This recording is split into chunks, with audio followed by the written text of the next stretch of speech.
So unfortunately, we can't stream it live today on Facebook for some reason. So I'm recording it on my computer, and then I will share it with on the Facebook Live later on. Okay. So let me start.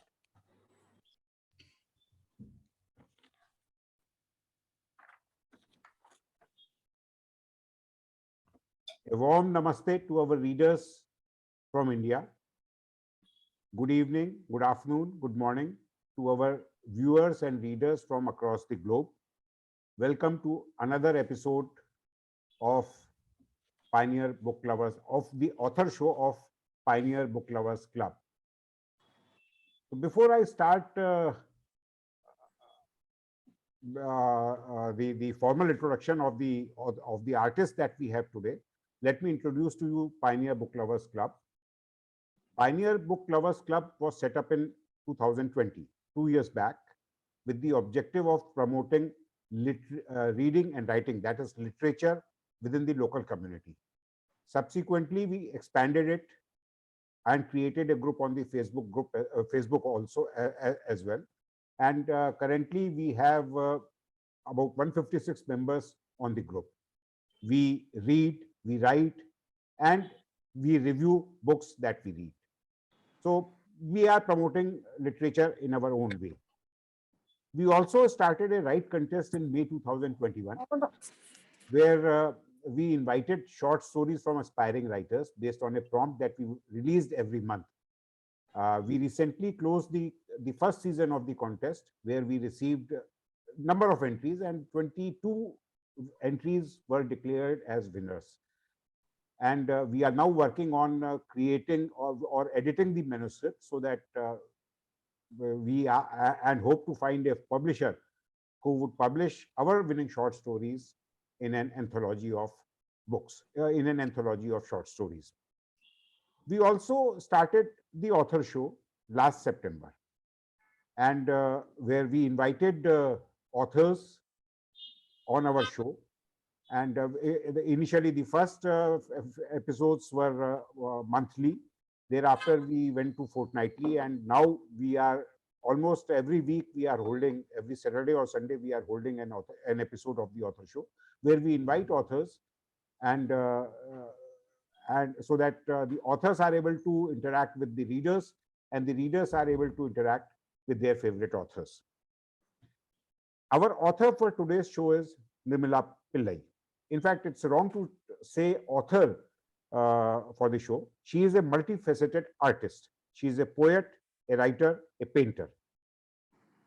I would put the spotlight on Nirmala and then introduce her to the readers. And since it's a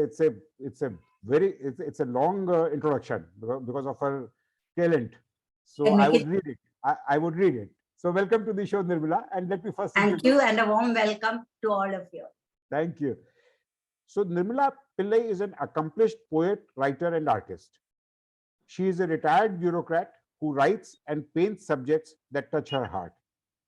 She did her graduation in microbiology and MA in English literature from Mumbai University. She also completed her postgraduate diploma in journalism from RP Institute of Communication Studies, that is Bhavans College, Mumbai. She belongs to the Central Civil Services Class 1, Post and Telegraphs, Accounts and Finance Services. She recently retired as Advisor Finance from Department of Telecom, Ministry of Communications and IT, New Delhi. Nirmala wears several hats. She writes and she paints. She has published stories and 2 volumes of poems in English. She has also published a number of short stories in English in leading English magazines like India Literature of Sahitya Academy, Kavya Bharati, Asian Age, The Telegraph, Pen, The Little Magazine, Femina, Eve's Monthly, the Heritage Magazine, Cha on Asian Journal from Hong Kong, Message in a Poetry Magazine, UK, etc. She has received multiple awards. She received the first prize in the short story competition conducted by Femina. Another short story in 2005 was shortlisted for the South Asian Award by the Little Magazine and published in the anthology. Another poem was also shortlisted in 2006 in the poetry competition conducted by British Council, Unisum Publication. Beirut Review, Spring Issue 2009, and Minnesota University Department of Creative Writing, etc. Her other hat is that of a painter. In her own words, she is a self-taught artist who uses mixed media. The concept behind her paintings is the response of individual to sensory perception of nature, which is commonly overlooked, like grass, weeds, and flowers, and their underlying beauty of delicate and bright colors in shapes and patterns. Faces of women are also captured in myriad fleeting expressions in color. Color becomes an Color becomes an alphabet to express the world around her. Nirmala has held several painting exhibitions, solo and group. If I start reading out all the exhibitions that she has held, it will be long. The list is long, but her latest was held in Jahangir Art Gallery, Mumbai in April 2022. She is also a TED speaker and has her talk at St. Francis Institute of Technology, Mumbai tomorrow. Her book of poems, Light Between Words, was published recently. Like the sharp glint of sunlight on broken glass, these poems capture the passing moments of life in words and images. A stunning scene, a tender emotion, the shade and shadow of joy, pain and anger, humor and comical instances. It makes you think and unravel the images of experiences and thoughts which get lodged in the mind. It awakens you to a new way of looking at the world as you cruise down your memories to reading these poems. So once again, welcome to the show, Nirmala. Thank you. It's a pleasure to have you with us. Now, you have been a busy person. Since you said you retired recently, so I would say you must have joined these civil services also around 1982 or so. No, 79. Oh, so that it's been a long journey. Yeah, it's been a very long journey. So was it difficult to manage your professional and creative lives with this busy schedule? I think I must thank my creative life more because I was under a lot of tension and anxieties being in telecom. But what saved me was my painting and writing. And it was, I really pray to God, it kept my sanity because, you know, everybody knows how it was. And being the financial advisor and DDG and all, it really took the life out of you. But every day you come home and then you take your pen, paper and color and you just start painting. Everything becomes calm. It's almost like mental meditation. So okay. So that is what kept you sane during those it was definitely chaotic days, and not only chaotic. I mean, telecom started undergoing a massive transformation since 1990s, and so those must have been busy days. Yeah, those were busy days, and also every time I don't look and vouch or assess. It comes to you, do the best you can, and then you let it go. Don't look at the back. Just go forward. Okay. That is how you can live, in this present world. That's nice. And so any interesting anecdote from those days that you would like to recount to our viewers here? Well, I joined at a very young age. I was 23 or something when I joined the civil service. So you grew up in a very protected environment. You respected your elders. They stood up. So on my first posting in my first place, every time, subordinate 3 layers of officers are there. Whenever they came in, I stood up. And it was my class who said, "Madam, sit down, sit down." I remember that very well, because we were taught to respect people who were much older to us. And I used to get up immediately. And then that is one example where even now that office, they say, "Madam is to get up," and we are supposed to get up. So I can empathize with you, Nirmala. It's a very humbling experience. I also joined when I was 23, and there were people, I since I was from the technical services, I was from the engineering services in railways. So there were people who were at that point of time even probably older than my father. Also, they would come and touch my feet, and so it gave me a kind of a sense of responsibility, because these people are depending on us. The sum total of experiences you can never. Please continue. The sum total of experiences, each has got its own value. Like I used to say, I'm an Indian, and when you have foreigners coming, you'll say namaste, but they will stretch their hand. So I say, no, I have to be international. I stretch the hand and they do namaste. So that way, funny incidents have happened in the beginning. After that, you became professional. Yes, So all I these know. little memories Yeah, are there. so I can understand that. Okay. So you have seen Nirmala has taken courses even after her retirement. So was it, Nirmala, was it difficult to get back to the classroom after retirement? After retirement, I must share with you that I was not computer savvy because I used to get these electronic devices and or little used to frighten me off. I was a person who wrote with a pen and paper. But I had to do a course in creative writing because I wanted every chance I get, I'll try to improve my writing and painting. So from Oxford University, they have got a 3-month course on creative writing. So I had to learn how to handle a computer, how to write, how to participate. And it's an international group, But I was glad I did it. And even they give you a certificate where you can take 10 points credit or something. That way I did 2 online classes. So I Okay. went for painting also and sat with 5 and 15-year-old students to learn the basics because I believe in learning techniques correctly. Yeah, I mean, it's a every day is a learning in itself, and yeah, you went back to the, because I'm still scared of getting. I joined some courses, but they were all mostly, they were many of them were bachas only, but they were not 5 to 15-year-old. They were all young, mature adults. So, but No, yeah, they teach you. They teach you humility. They teach you fight, and they do better than me also. So yes, I felt challenged. So I also started doing better. So I okay. will never let go of a chance to learn with young children. That's really wonderful. I think you did a course from Oxford University also Yeah, in creative Oxford, writing. and then I did it from Faber's Academy because all of them, they teach you how to write. Not only that, exchanging your views and the way they write, they comment on what you write, you Yes. improve. Because if you sit alone, being a writer is a very lonesome job, Yeah.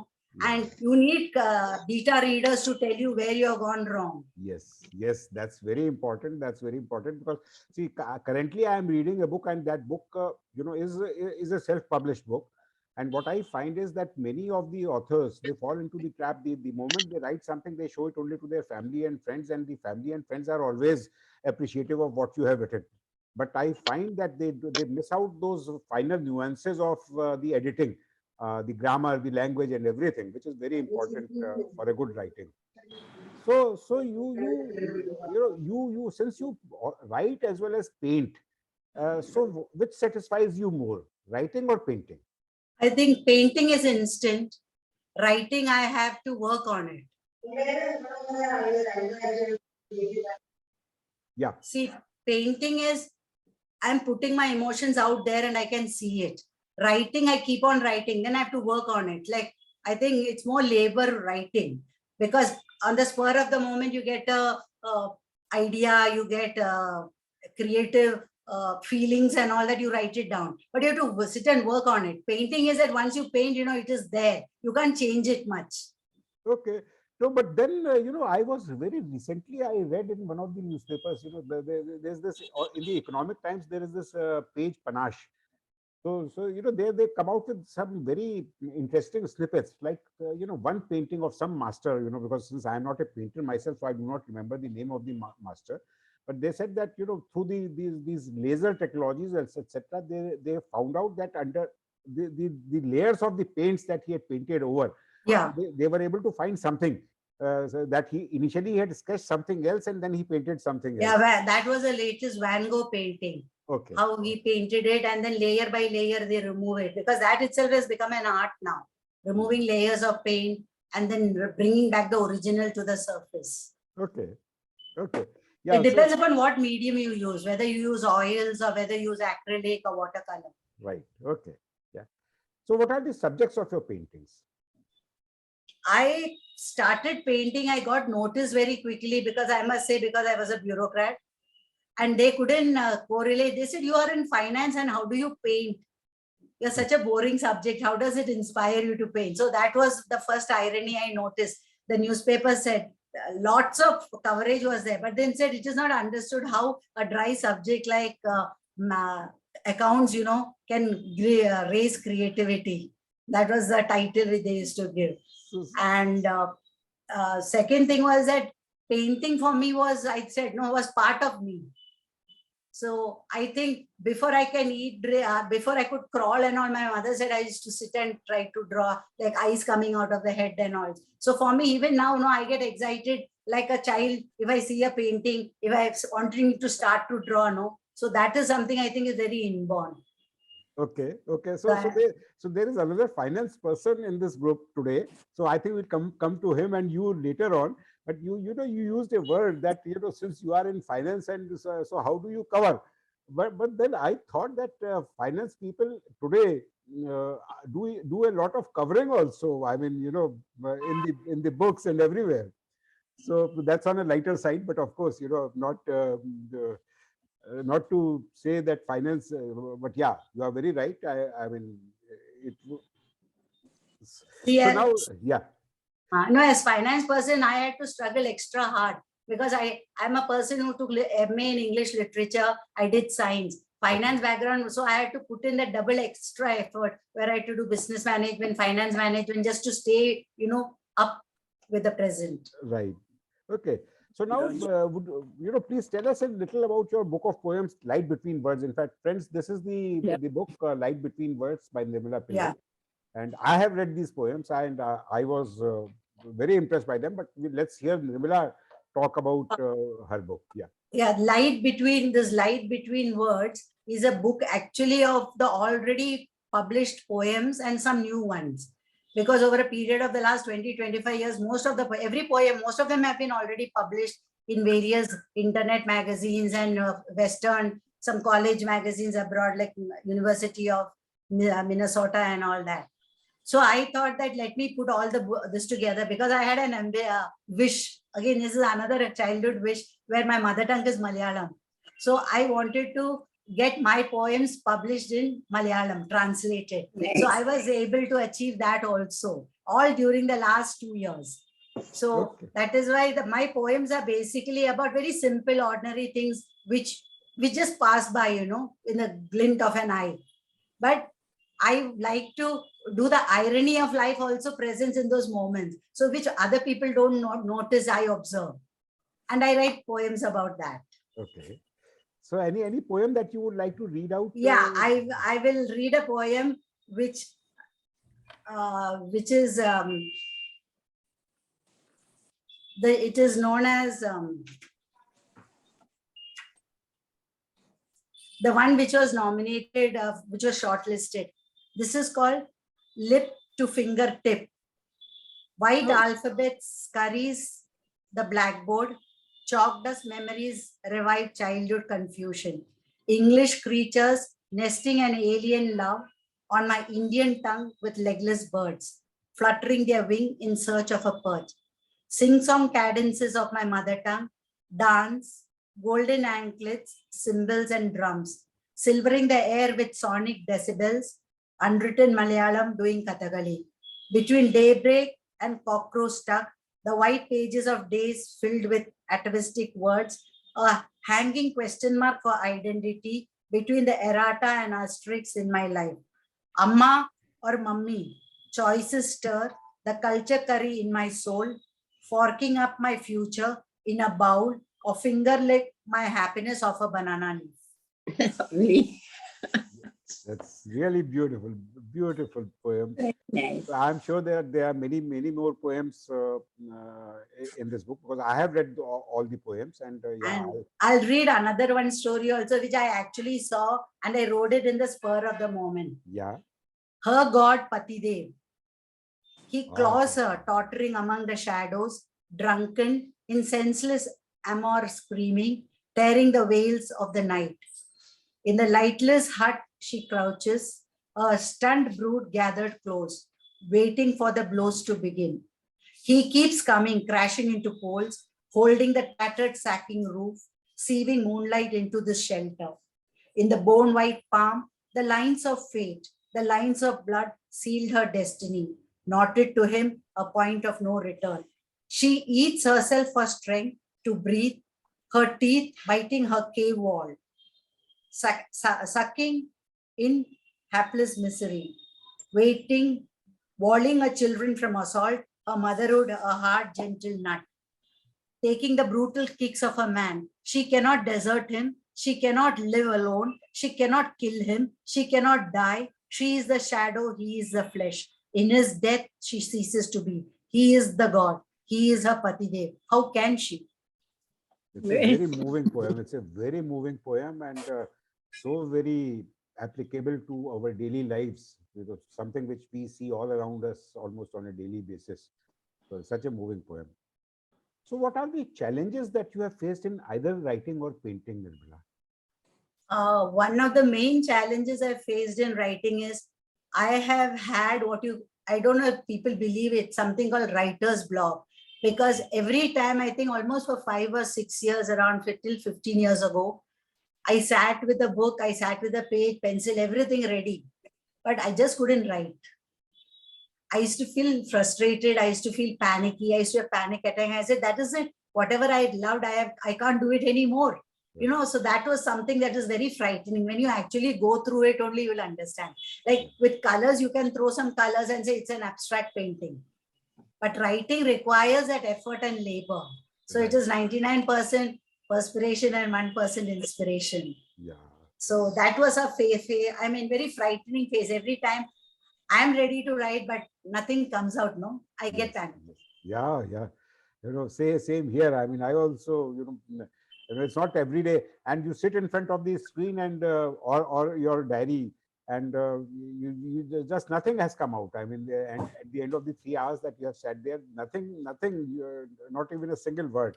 So yes, I agree. It's very frightening, and I really marvel at those writers who are churning out books by the dozen, as they would say. I mean, I think you know what? There are two types of writers. In the beginning, I think we all write for ourselves first. Something is driving us to write. After you get your fame and your books become famous, then you start writing to a script or a formula. And that is where you should understand you're writing for yourself first. And if you get successful, that is a bonus. So if you write from the heart, I think it is something which will eventually, if it's good, it will get sold and it will be published. Right. So very true. Very true. So what is the next book that you are working on? Now I am working on a book of the 1968, growing up in the 1968. Okay. And the time of life was very different. So we came to Bombay as my parents were like first migration to Bombay in 1950s. Okay. So after three of us, my brother and my sister, we three of us were born, we got sent to English schools, we got better opportunities. So the life that time, now nobody can understand if we tell them how we lived, what are the opportunities, how we grew. All were looking, at higher reaches. There is always that thing to move forward. But that time, what we experienced and what we experience now, if you tell the present generation, they won't understand. So I'm writing this stories with autobiographical elements, but a full fiction. And I've read the 9th chapter now. So I think my first draft will be ready by the end of next month. Yeah, okay, that's really great. I'm looking forward to reading that. And you said one thing, if today's children, you talk to them, they would not be able to understand what you went through. But I think that's what probably the generation gap is all about. We also possibly did not understand what our parents had gone through. I mean, when we are talking of 68, it was almost more than 50 years back. So yeah. If we look at 1918, and compare that 1918 to 1968 and 1968 to now 2022, things have really changed quite a lot. I would say. It is quite a lot also, but the early 60s was the beginning of the engine of change. There were the hippie movement, then the freedom movement for women, and then a lot of these things were coming out. I remember 1982, 83, somebody said, this is called a computer. I said, I think after my generation, only this computer will come. Now I'm seeing you are even begging through a mobile. Yes, very true. And we just don't know what even the next 5 years would bring into our lives. That's how. We would get some chips embedded in under our skin, then we won't have to carry the mobile. Oh no. Might be, could be. So I mean, if you write science fiction, you should have these ideas. And I think when food becomes less, you will do something where all your skin, will become green so that you can fix food from sunlight. Yeah. So in fact, I read a short story by, there's another author, Asha Iyer Kumar. She also featured on our episodes, one of the episodes in the beginning. And she had written a short story, a futuristic short story. And the scene that she had painted was very stark, very bleak. We have, our generation, we have killed the environment, and it's all desert all around, and people walk with the oxygen masks strapped to their backs, and there is no rainfall, nothing. So yeah, so the future could be stark also, and future could be good also. So Yeah. let's see. My Yeah. God. So I hope we remain long enough to see what the future has Yeah, in I store for us. think take each day as the best day of your life. Go to sleep happily and wake up and face a new day. Yes, yes. That tomorrow, as they say, tomorrow is another day. Yeah. So where do you see yourself as an artist? I would not say as a writer, but I would say as an artist. As an artist, I am an innovative artist. And now what I have started doing is I have started gilt papers, gift wrapping papers and all. See, you spend so much money and energy technically to produce a glittering 3D effect on paper. Yeah. But when you pack a gift, how much time do you spend looking at the beauty of that paper? You just tear it and look at the gift. So those sort of gift wrapping silver paper, I'm using it to paint, so that when light falls on it, those colors give a 3D effect. So Okay. now I'm using all those sort of paintings. Okay, right. Let's see. We would love to see that also. Yeah. Certainly. So now we are at the end of the formal interview, I would say, Nirmala. So any parting messages for our readers? Because unfortunately we could not stream it live on Facebook because of some technical issues. So I will, I have tried to record the episode and then share it. So any parting messages for our readers? I think first of all, you write for yourself, because writing or painting or anything is a God-given gift to you. Nobody can do anything for you to hope your dreams or passions.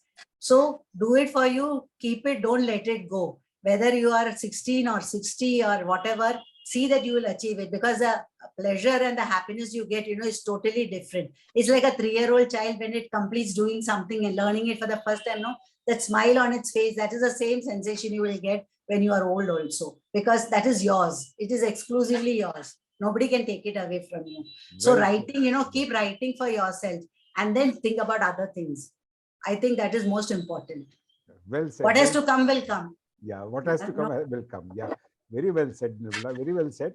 So now the floor is open for questions from the viewers. I will request, one by one, I'll call out the name of viewers who are there on this Zoom. So Usha ji, I can see first. And Usha ji also is she also writes poems, and so beautiful poems. And so Usha ji, any questions for Nirmala? I love this combination of an artist and a poet. It's so beautifully in one. When I started writing as a young girl, my sister used to sit in the hillside and paint, and I would write on the scene. So I'm connecting so well with you, Nirmala, when you're talking of painting. Thank you so much. And writing. I mean, it's too lovely. Very nice. Very happy to attend your show. So thank you, Usha. We have Abhishek Venkita Krishnan. Abhishek ji, would you like to ask anything?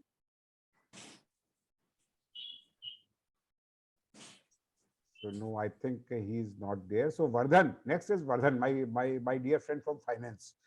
So I know he would have a lot to say about what I spoke about cover ups and everything. So please, but today is the day of Nirmala. So Vardhan, anything for Nirmala? Yeah. So first of all, I want to really congratulate you for the kind of beauty that is there in you. If I understood correctly, your graduation is in biology, then you travel to post-graduation in English. Yeah. And then now you are I'm accounts studying. and finance. Yeah, I was in accounts and finance for 36 years. Yeah. And then you are a poet, you are an author, and you are a painter. That's a fantastic combination. I think there are very few people who can boast of such a diverse background. So, as Sanjay, I also belong to finance field, and my background is also science to finance. So it's not pure finance. One thing, when people say that they find accounts and finance boring, I don't agree with that, because numbers tell a story which is far more interesting than when people say something. The numbers reveal the complete story about the topic and the subject. So that observation that accounts and finance is boring is something which I have never really understood. One question that I have for you is that when an idea come to you, meaning how does that idea get translated, that either it is going to be a painting, or it is going to be a poem, or it is going to be a story, meaning how does that get worked out? Both are different. When I start writing a story or a poem, I think the idea comes and I work on it. I have got a logbook where every idea's language, then some words, some dialogues which come, I keep on writing it. I've got a lot of diaries where, for future use, I gather all of them. Whereas painting, I never plan. I don't know what I'm going to paint when I sit in front of my canvas. It is just that my mood decides what I'm going to paint. So most of my paintings, people have said, I've got, it's very gloomy and dull. In fact, I got one gallery telling me, you paint beautiful pictures, but nobody would like to hang your paintings in their walls, So then I deliberately changed and started using bright colors, because it depends upon my mood changes and shifts and all. I don't know when I go to paint. So that is why writing was different for me and painting was writing. I never planned my paintings. That is why this time in my this Jahangir Art Gallery, somebody came and asked me, where are the other artists? I said, what other artists? It's a solo exhibition. They said, no, the styles are so different. Okay. That's also really interesting. Yeah. That you can have such a vast subject for painting also. Yeah, subject. I don't paint the same. Two paintings are never same. Okay. So all the best for your future endeavors. Thank you so much. So thank you, Vardhan. We have Shankarji is still there. Shankarji, would you like to ask Nirmala anything? Yeah. First of all, heartiest congratulations to Nirmala ji for her book. And I would just like to ask one question. I am myself a poet and a writer. Okay. So, like when you are writing poems especially, then more of importance, the rhyming or the thoughts? No, I used to write with rhyme, but then towards the end, when I started writing when I was 12 or 13, every poem has been published. People found that my poems were very good, more mature and all that. But when I started growing up and when I reached my late teens and 20s, I found, it started getting a little stilted, writing in rhyme. The full flow of your imagination and emotions, can only, I thought, came with free verse. So I wrote mostly in free verse now. I don't write with rhyme. Right. Thank you. Thank you very much. Thank you. So thank you, Shankarji. Vrinda is there. Vrinda would yeah. Vrinda is a very good friend of mine. Okay. So yeah. No, I don't have any questions, but Nirmala ma'am is very interesting, and I get inspired by her poems and stories every day. She is also a great help. She's of a great help to me. So that is why, she is another one, a future aspirant. And also she sings beautifully. Okay. So I think we would love to have her also on our hot seat. No, it's not a hot seat. I mean, one of the episodes of the author show sometime maybe in future. So thank you. Yeah, maybe in future. Yeah, thank you, Brinda. Abhishek is the last one. Abhishek, are you still there? Abhishek, would you like to ask anything? Yeah. Hello. Yeah. Hello. Yes. Yeah. Please. Yeah. This is actually Abhishek's father. My name is Venkatakrishnan. Okay. And I know Nirmala from my childhood. We grew up in the same locality. Sure. How are you? So We grew up together. We grew up together. So I know of all her achievements.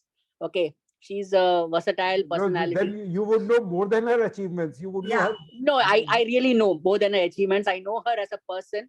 I know what she's, I mean, we all looked up to her in our childhood because she's a good 5 to 6 years senior to me.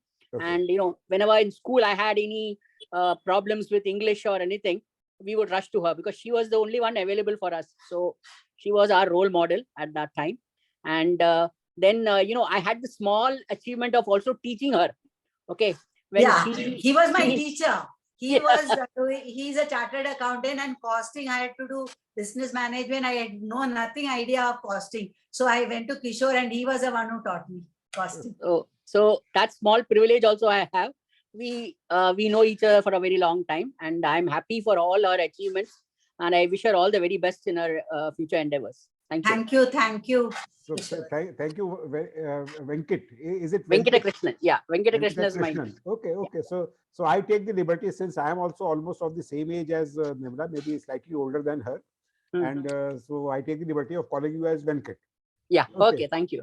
Thank you. So the Reshmi joined only just Yeah, now. she's also another good friend. She is responsible for me joining the civil service. Okay, that's really great. So Reshmi, anything? She brought the I know form. you joined on late. We are just at the end of the program, so maybe if you would like to comment on Nirmala's achievements or like to talk to her. Hi, Reshmi. She's on mute. She's on mute. Yeah, she's on mute.